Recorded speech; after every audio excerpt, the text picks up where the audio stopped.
کم ظرف کون ہے اور وسیع ظرف کون ہے، باوفا کون ہے، بے وفا کون ہے، اور سچا کون ہے، اور اصلی کون ہے، اور جھوٹا کون ہے۔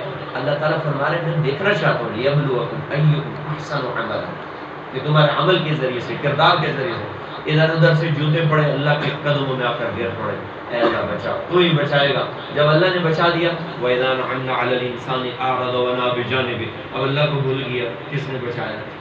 نمازیں چھوڑ دی، نمازیں چھوڑ دی، امتحان سر پر آیا تو رات کی تہجد بھی پڑھی جا رہی ہے اور نفل بھی پڑھے جا رہے ہیں اور دعائیں ہو رہی ہیں، اور جو امتحان سر سے گیا فرض نماز بھی چھوٹ گئی، بیمار ہوئے، ڈاکٹروں نے کہا نہیں بچ سکتا، اب صدقے پر صدقہ ہو رہا ہے، اب جناب آنسو بہ رہے ہیں، اور جناب تسبیحات ہو رہی ہیں، ذکر ہو رہا ہے، اور جب اللہ تعالیٰ نے شفا دے دی اور نماز بھول گئی، روزہ بھول گیا، تراویح بھول گئی، سجدہ بھول گیا، اعمال بھول گئے، صدقہ بھول گیا، کیوں کہ یہ خود غرض انسان ہے، یہ سچا بندہ نہیں ہے، یہ خود غرض بندہ ہے۔ جب اس کو غرض پڑتی ہے تو اللہ کے دروازے پر دستک دیتا ہے، تو ہی بچائے گا، تیرے سوا کوئی بچانے والا نہیں۔ اور جب اس کی حاجت پوری ہو جاتی ہے تو پھر یہ اللہ کو بھول جاتا ہے کہ کون اللہ ہے اور میں کون ہوں، اور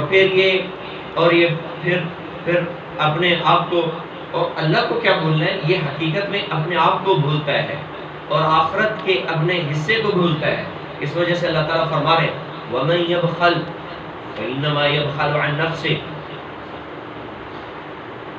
وَاللَّهُ الْغَنِيُّ وَأَنْتُمُ الْفُقَرَاءُ، لوگوں جو اللہ کے راستے میں خرچ کرنے سے بخل کر رہے ہیں نا، وہ اپنے سے بخل کر رہا ہے، اللہ سے نہیں کر رہا۔ اللہ تو غنی ہے، اللہ تو غنی ہے، فقیر تم ہو، محتاج تم ہو، یہ جو تم سے اللہ تعالیٰ نے خرچ کرنے کا مطالبہ کیا وہ تمہارے لیے کیا۔ ان احسنتم لانفسکم وان اسأتم فلہا، نیکیاں کرو گے تو تمہاری جھولی میں آئیں گی، اوپر اگر پھول پھینکو گے وہ لوٹ لوٹ کے پھول کی پتیاں تمہارے اوپر آ کر گریں گی اور تمہارے لیے سکون کا اور عزت کا سامان بنے گی، اور اگر اوپر پتھر پھینکو گے تو تمہارا ہی سر پھٹے گا اور تمہارا ہی جسم زخمی ہوگا، اور تم ہی ذلت کا سامنا کرو گے۔ تو اللہ تعالیٰ کو بندوں کی نیکیوں سے اللہ کو کوئی غرض نہیں ہے، بندوں کی نیکیوں کی کوئی حاجت نہیں ہے۔ انکم لن تبلغوا ضری فتضرونی وانکم لن تبلغوا نفعی فتنفعونی، تمہاری نیکیوں سے مجھے کوئی نفع نہیں پہنچنے والا اور تمہارے گناہوں سے مجھے کوئی نقصان نہیں پہنچنے والا، تمہاری نیکیاں بھی تمہارے لیے اور تمہارے گناہ بھی تمہارے لیے۔ اس وجہ سے بھائیوں، ہم اس دنیا میں اپنی آخرت کا سامان تیار کرنے آئے ہیں، اور اللہ تعالیٰ نے مختلف طریقوں سے ہمیں موقع دیا، روزہ دیا آخرت کو بناؤ، نماز دی اپنی آخرت کو بناؤ، اور دعا دی اپنی آخرت کو بناؤ، صدقہ دی اپنی آخرت کو بناؤ، زکوٰۃ دی اپنی آخرت کو بناؤ۔ یہ سارے احکامات میرے لیے ہیں، میرے نفع کے لیے، میرے فائدے کے لیے، اور سب سے پہلا فائدہ انسان کو اللہ دنیا میں عطا فرماتا ہے، اور سب سے نقد اور فی الفور جو اللہ تعالیٰ انسان کو نیکی کا فائدہ پہنچاتا ہے وہ اذا سرت کا حسنات، دل باغ باغ ہو جاتا ہے، دل میں خوشیاں پھوٹتی ہیں، اور دل میں اور روح میں تسکین آتی ہے، طبیعت میں چین آتا ہے نیکی کرنے کی وجہ سے۔ سب سے پہلا فائدہ نیکی کا فی الفور فائدہ جو اللہ دیتا ہے وہ یہ ہے۔ تو اللہ تعالیٰ نے ہمیں رمضان دیا، رمضان روزے رکھو، روزے رکھو، کس لیے روزے رکھو؟ اس لیے روزے رکھو تاکہ تمہارے اندر تقوی پیدا ہو، تمہاری باقی زندگی اللہ کی اطاعت والی ہو۔ تو پھر اس کے بدلے میں کیا ہوگا؟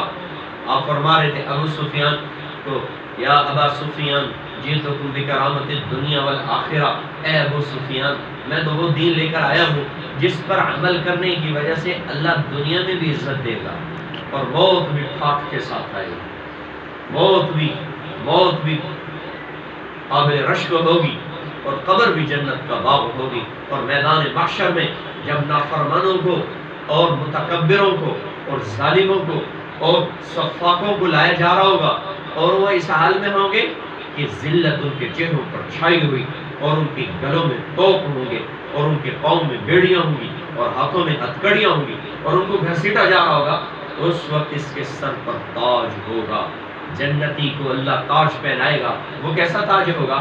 آپ نے فرمایا اگر اس کا ایک موتی مشرق اور مغرب کے درمیان میں رکھ دو لتضیء ما بین المشرق والمغرب، اس کے نور اور روشنی کی وجہ سے مشرق و مغرب روشن ہو. اس وجہ سے بھائیو، جب قدم قدم پر میں اور آپ اللہ کے محتاج ہیں، قدم قدم پہ ہم اللہ کے محتاج ہیں، قدم قدم پہ اللہ کے فضل سے میں جیتا ہوں، اللہ کے کرم سے جیتا ہوں، اس کے رحم سے جیتا ہوں، اور وہی میری مشکلوں کو دور کرتا ہے. ایک غزوے میں اپنے ایک جماعت بنائی، اللہ کے راستے میں بھیجنے کے لیے صحابہ کی جماعت بنی، اور آپ نے سب کو زاد راہ دیا. اس میں ایک صحابی تھے حدیر ان کا نام تھا، تو ان کو زاد راہ حضور دینا بھول گئے. تو حدیر نے مانگا نہیں، جماعت تیار ہو گئی، لشکر کو روانگی کی ہدایات مل گئی اور روانگی ہو گئی. اب وہ حدیر اللہ سے باتیں کرتا ہوا جا رہا ہے، اللہ سے باتیں کرتا ہوا جا رہا ہے، کیونکہ اللہ کے نبی سے سنا تھا اذا سألت فاسأل اللہ، سوال اللہ سے کرنا ہے.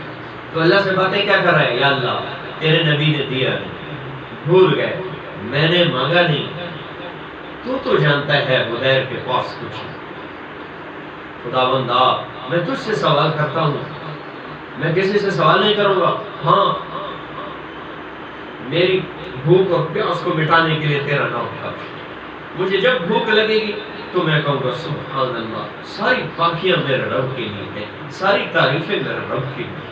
وہی سب سے بلند و بالا ہے، وہ کھوٹ سے پاک ہے، کمی سے پاک ہے، کجی سے پاک ہے. تیرے نام کے ذریعے سے میں سیراب ہوں گا. اور وہ یوں اللہ سے باتیں کرتا ہوا جا رہا ہے، اور ادھر وہ صدا، ایسی باتیں جو شاید کانوں تک بھی نہ پہنچی ہو، اور دائیں بائیں والوں کو بھی پتہ نہیں، اور وہ عرشوں پر بیٹھا ہوا خدا ان باتوں کو سن رہا ہے اور جبریل کو دوڑا رہا ہے.